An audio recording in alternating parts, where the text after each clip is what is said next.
महाराष्ट्र मंदिर महासंघाचा रासायनिक प्रक्रियेला विरोध आहे। विठ्ठल रुक्मिणी मूर्तीवरील रासायनिक लेपन प्रक्रियेला विरोध केला गेलाय।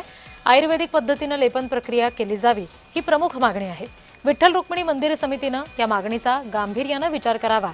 मागणीकडे मंदिर समितीने दुर्लक्ष केल्यास न्यायालयात धाव घेणार असं महाराष्ट्र मंदिर महासंघाचे राष्ट्रीय संघटक सुनील घनवट यांनी सांगितले।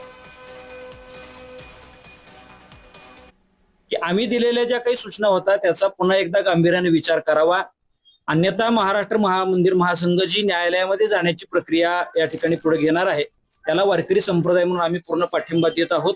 आणि पुढच्या न्यायालयीन प्रक्रियेला जर मंदिर समितीला सामोरं जायचं नसेल, सगळ्या गोष्टींच्या धार्मिक भावना कुणाच्या दुखवायच्या नसतील, तर मंदिर समितीनं तात्काळ ही वज्रलेपन प्रक्रिया थांबवून आयुर्वेदिक वज्रलेपन प्रक्रियेच्या संदर्भाने देशभरातून माहिती मागवण्यासाठी तात्काळ योग्य आणि समन्वयाची भूमिका घ्यायला हवी। मूर्तीचा चरण स्पर्श केल्यानंतर मूर्ती झिजत असेल तर मग कोरोना काळात कशी मूर्ती झिजली याचाही विचार होणं आवश्यक आहे।